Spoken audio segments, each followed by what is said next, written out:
Efectivamente, el día de mañana, a partir de las 4 de la tarde, vamos a tener un pequeño aforo en la Casa de la Cultura. De allí vamos a hacer la rendición de cuentas, pero también a través de mi Facebook, y vamos a transmitir esta rendición de cuentas y de algunas otras páginas sociales. En función de lo que estamos viviendo, Fabricio, no se puede tener gran aforo debido a la pandemia, a pesar que hay alguna gente que ya tiene una vacuna, pero hay otro segmento de la población, un amplio segmento de la población que hasta ahora no ha sido vacunado. Se mantienen las medidas, hay que mantener el aforo, ¿no? Hay que mantener la medida, hay que mantener el aforo, porque la pandemia es una realidad letal, está muriendo muchas personas, y entonces hay que seguirnos cuidando, y en esas condiciones vamos a ir a la rendición de cuentas.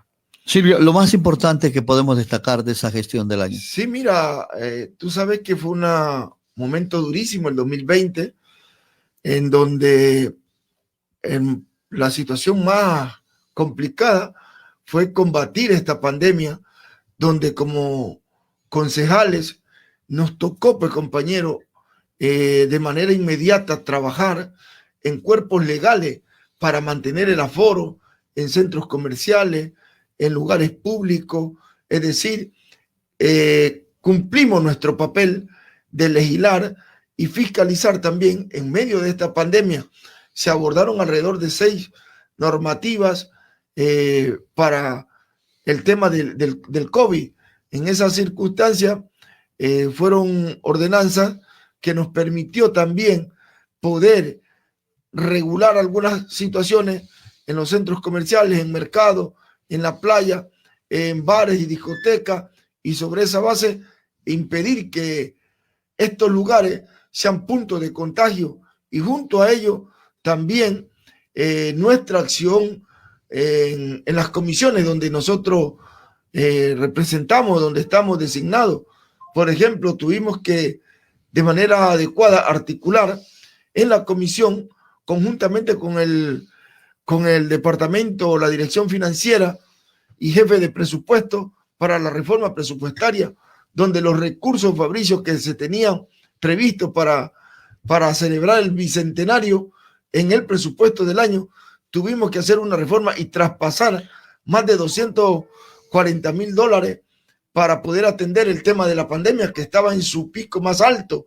Entonces fueron momentos muy críticos, pero también quiero destacar que en medio de esta pandemia el gobierno nacional nos ignoró las cuentas del municipio, se nos recortó un 23.15% y seguimos recortados, que representó más allá de $500,000 mensuales, y en esas condiciones tuvimos serios problemas en medio para poderles pagar a los obreros, para pagar al IES, es decir, trastocó todo lo que se tenía planificado en la obra pública. No obstante a ello, también quiero resaltar el hecho que pudimos atender desde la comisión y a través de la coordinación con obras públicas, pudimos atender algunas necesidades muy prioritarias en algunos sectores. Muy poco se pudo hacer en materia de legislación y también de creación de ordenanzas. Sí, se hicieron algunas, 29 ordenanzas se pudieron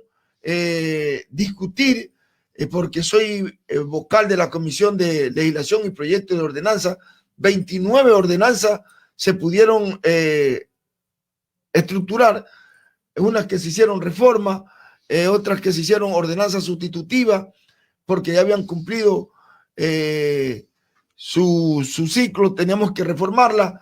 En cambio, pudimos nosotros sobre esa base también reformar algo otras para poder crear estos cuerpos legales de acuerdo a lo que establece el COTA en su 16ª transitoria, que obliga o que manda a que se actualicen algunas normativas, y esas se las actualiza a través de reforma o sustituyendo. Es decir, a pesar de la pandemia, pero el cuerpo legislativo del municipio de Esmeralda estuvo trabajando permanentemente vía Zoom por los nuevos mecanismos que esta propia pandemia nos obligó a hacerlo por la seguridad de cada uno de sus miembros. Ya, Silvio, en otro marco, a mí me preocupa una situación, y esto siempre se lo dijo, incluso fue denunciado por usted. Ahora usted mismo está pidiendo una investigación en la Contraloría, o que se haga una investigación en torno a esto de dar una escritura sobre otra escritura. Es una situación bastante grave que se dio en la administración pasada. Sí, Fabricio, eso ha sido una pelea permanente, las denuncias en los medios de comunicación, porque es algo sui generis en Esmeraldas. Creo que es la única parte que ocurre eso. No sé si tenga conocimiento alguien en otros municipios, pero aquí en Esmeraldas y fundamentalmente en el periodo anterior, gente que tenían sus escrituras, cuando de un momento a otro aparecía otra escritura sobre esa otra clave catastral, es decir, una serie de manipulaciones al sistema cabildo, dibujaban hasta altas horas de la noche. Por eso hemos venido insistiendo, y ahora acabé también en el 2020 de hacer una denuncia a la Contraloría para que desde el 2014, que soy concejal, se investigue al sistema, o sea, un estudio y una investigación al sistema cabildo para que sobre esa base se pueda determinar quiénes son los responsables de toda una serie de alteraciones de claves catastrales, para que se generen nuevas escrituras, eliminación de claves catastrales, eliminación de predios. Eso tiene que, porque queda registrado en el sistema cabildo a qué hora, desde qué operador, quién estaba responsable de ese operador. Eso tendrá que la Contraloría hacerlo. Lamentablemente, Fabricio, la Contraloría, y tú eres testigo de tantas denuncias que hemos hecho, y no ha cumplido su papel. Y lo que hoy día, en la mañana, antes de entrar a la entrevista, escuchaba que el Contralor General del Estado, despachando desde la cárcel un prófugo, un reo de la justicia por corrupción, desde allí el órgano de control de los recursos del Estado, preso, y desde allí despachando. Realmente una situación vergonzosa para el país. Sentimos como ecuatorianos vergüenza ajena que esta situación ocurra.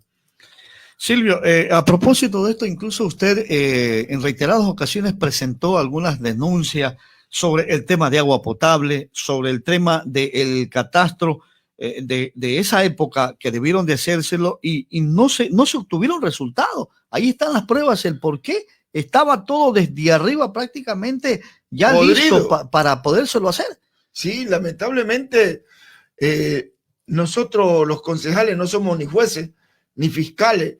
Tenemos una competencia, tenemos atribuciones, porque no podemos arrogarnos funciones que no nos competen. Nosotros no podemos sancionar a ningún funcionario. Simplemente hacemos la denuncia para que el órgano de control, como es la Contraloría, en el debido proceso determine responsabilidades administrativas, civiles o penales, siempre y cuando se compruebe que se haya afectado a los derechos de la comunidad, que se hayan afectado los recursos que eran destinados para la obra pública o tal o cual situación.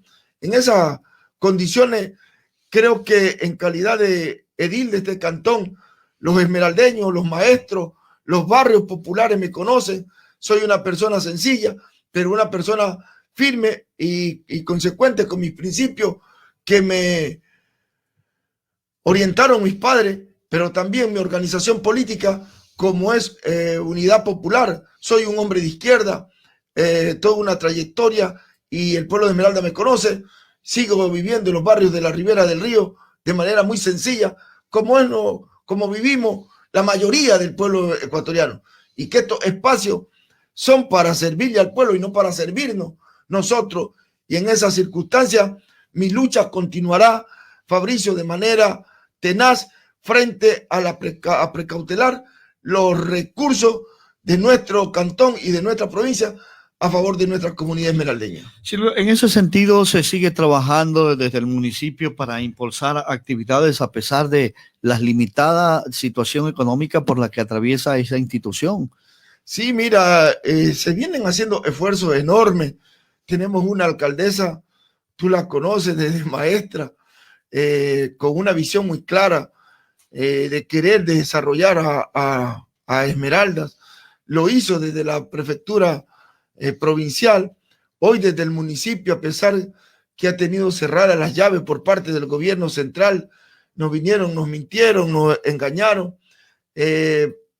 no han entregado refinería en 2 años, no han entregado un solo centavo, partido por la mitad para efectos de compensación, pero eso no ha sido obstáculo para que la obra pública se empiece a generar a favor del Cantón Esmeralda. Yo quiero resaltar los grandes esfuerzos que estamos haciendo institucionalmente para poder convenir con la empresa privada y hacer obras como la regeneración urbana de allí, del Parque Central, y el tema de la reconstrucción del municipio. Estamos impulsando todo un proceso para poder hacer un estudio de las 8 juntas parroquiales para el tema del agua potable que tanto problema tienen. Se anunció eso ya incluso por la alcaldesa, sí, que se van a hacer. Está en camino. Estamos nosotros también trabajando con un proyecto importante, ya está definido, acordado, está en el portal de compras públicas para el tema de poder regenerar o recuperar algunos barrios de la ribera del río, Puerto Limón, 5 de junio, Palmar 1, Palmar 2 y parte de las Malvinas con un adoquinado que nos permita a nuestros moradores ya no pisar lodo. Son barrios que tienen más de 40, 50 años y no se ha podido intervenir, pero hay la decisión de esta administración conviniendo con la empresa privada para poder dar la mano en ese sentido. Entre otros proyectos que estamos nosotros impulsando, a pesar de esta crisis, y que, como usted dijo, Fabricio, pensábamos que en este gobierno no iba a haber recorte presupuestario, y acaba de recibir un recorte presupuestario alrededor de $90,000 el municipio. De la alícuota mensual. De la alícuota mensual. Siguen los recortes, entonces no se ha suspendido nada. No se ha suspendido, no se ha mejorado. Sin embargo, vemos que el petróleo está por los $73, pero también debemos decir que el correato todavía hay los efectos. No, y sigue todavía. Y sigue. Porque ellos entregaron preventas petroleras por no sé cuántos años. Es decir, si sube el petróleo, mayormente no es beneficiado el Estado, lamentablemente, pero así se enriquecieron, así vendieron los recursos de todos los ecuatorianos. Esta banda de delincuentes que están huyendo, otros están con grilletes, otros están en la cárcel, y en esas circunstancias nos toca seguir luchando para defender los caros intereses del pueblo ecuatoriano y de los esmeraldeños. Muchas gracias, Silvio. Nos le agradecemos realmente y mantenga ese perfil. Yo pensaba que lo primero que iba a hacer Silvio, comprar la mansión, iba a vivir a otro lado, no, pero sigue viviendo ahí mismo. Lo digo y puedo serlo testigo porque vive un poquito más adelante donde mi papá, donde nos hemos criado, donde yo voy todos los días. Entonces ahí lo encontramos a Silvio, ahí lo encontramos siempre, ahí nos encontramos, ¿no? Dije y lo mantengo, el hecho que el pueblo te dé una oportunidad para servirle, no es para que tú te sirvas de esa oportunidad. Y entonces hay que ser coherente entre lo que decimos y hacemos.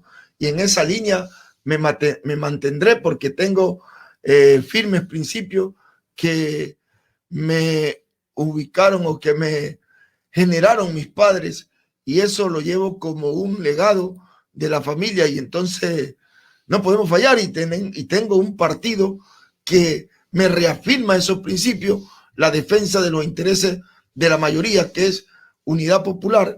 Por eso seguiré luchando en esa línea, y el pueblo de Esmeralda me conoce, los barrios me conocen, que soy una persona muy sencilla, pero con un gran espíritu de lucha a favor de nuestro pueblo.